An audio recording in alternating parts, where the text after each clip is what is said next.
驰 E 级，比亚迪汉 DMP， 不行不行，有点对头。蓝图追光 PHEV， 同场竞技，你猜谁更强？当然是这台大奔啦！相信啊，这也是很多人的固有认知。但是这台大奔的指导价已经可以买我身后2台国产车了，何况 PK 还没有开始呢。先别急着下结论，我们实测给你看。首先，第一个 PK 项目蛇形绕桩，这个测试对转向系统的指向性还有底盘的操控稳定性都是很大的考验。那我们就先从奔驰1级开始吧。它的前后用的都是多连杆的悬架，很少见的搭配，而且还有魔毯悬架。好，我们先调到运动模式。关关，坐稳了。OK， 准备好了，开始出发。哇，入弯了，很稳。确实很稳。果然，豪车就是豪车。蛇形绕桩环节，奔驰1级的表现非常符合我的预期，侧倾很小，而且转向很精准，开起来行云流水，得位是图，不愧是50多万的德系行政家轿。接下来我们来体验一下比亚迪汉 DMP 战神版，它用的是前麦弗逊加后多连杆的结构。出发！哇，可以啊，再加点速度啊！哦，不行不行，有点对头。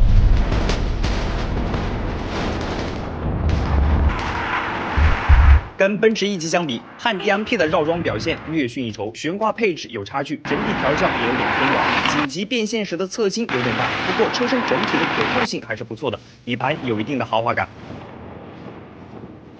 再来看一下追光 PHEV 怎么样？这一台车的悬架用料真的是非常下本，它是同级唯一的100万级可预判的魔毯底盘，前双叉臂加后5连杆，它的底盘铝合金含量超过了90%，小小的期待一波。好，准备，我们切换到高能模式。哎，你感觉到了没？好像底盘自动降低了。是的。好，走你。入弯了，哇，很稳的。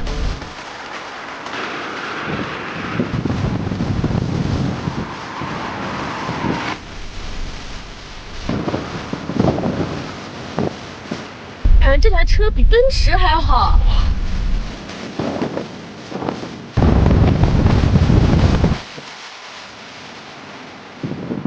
追光 PHEV 的绕桩表现给了我很大的惊喜，奢华的悬挂用料确实让绕桩过程变得非常享受。调节到高能模式之后 ，CDC 主动悬挂让底盘更紧致、更有运动感，转向也非常跟手，整体表现已经超越了奔驰1级。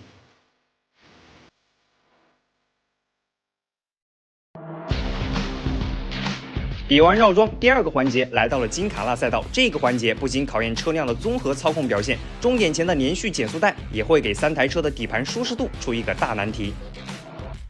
好了，我们还是先从奔驰开始啊。这一把呢，我们调到正常模式。好，出发。第一个弯，入弯，哇，很稳啊。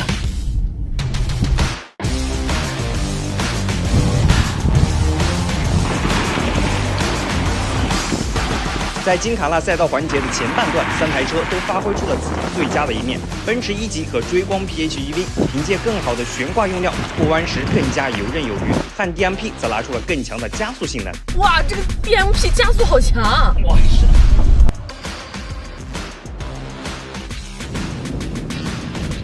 我到减速带了。但是在连续减速带环节，3台车的表现出现了明显的分水岭。在经过连续减速带路面时，在空悬和 CDC 悬挂系统的帮助下，奔驰1和追光 PHEV 都展现出了极为优秀的滤震性能。相比之下，汉 DMP 的 CDC 主动悬挂配合偏舒适的调教风格，滤震表现已经相当不错，但和另外2台车的魔毯悬挂相比，还是有不小的差距。尤其值得一提的是追光 PHEV 除了有空悬加 CDC 这样的硬件配置之外，它还可以通过车载的前置摄像头来扫描路况，主动的去调节悬架的软硬来适应不同的路况，这个比奔驰1级还要强，是不是很神奇啊？对。第3个环节，窄巷倒车挑战，关关需要将3台车分别开进模拟窄巷的死胡同里，然后倒车回来，看看哪台车的用时更短，途中每碰倒一个桩桶，计时加5秒。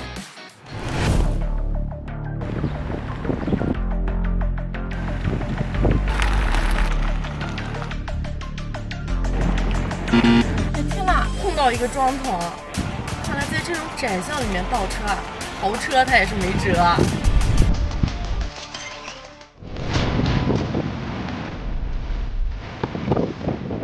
这个汉的全景影像挺清楚的哎，但是倒起来还是挺费劲的。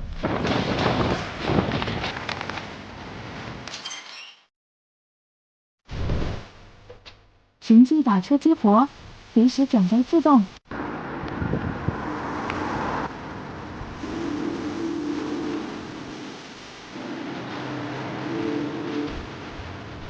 即将到达终点。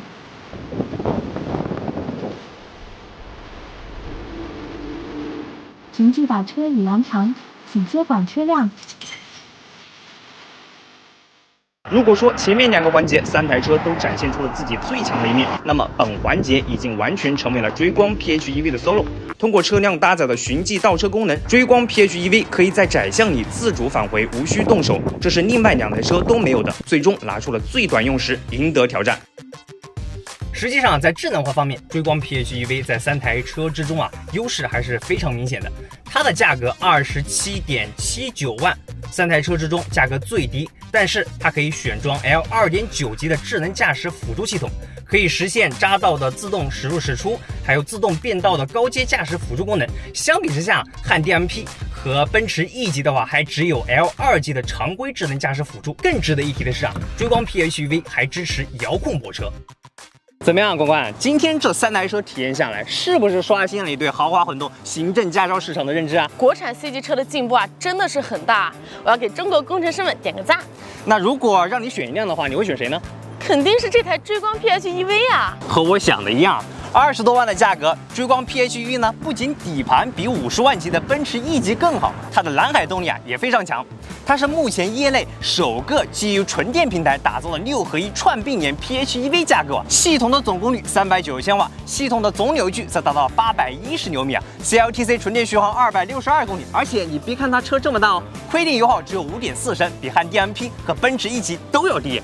舒适性也很好，而且我发现这台追光 PHEV 后排也是有座椅按摩的，这一点很少见。这你就说到点子上了。追光 PHEV 它的定位就是行政级的礼宾座舱，它是同级别唯一4个座位，都标配了座椅通风、加热、按摩的车型，而且后排还有行政腿托。在环保性方面，追光 PHEV 通过使用 Dynamic 新式环保材料，获得了权威机构 OCATEX 的母婴亲肤面料的认证。家里有孕妇和小宝宝的，用起来就非常放心了。这个我很喜欢。所以如果你打算买一辆 C 级混动轿车的话，或许你可以只看561，但是在2024年的当下，国产 C 级车，尤其是追光 PHEV 这台混动之王，一定不要错过。有趣有料，欢迎关注汽车天涯。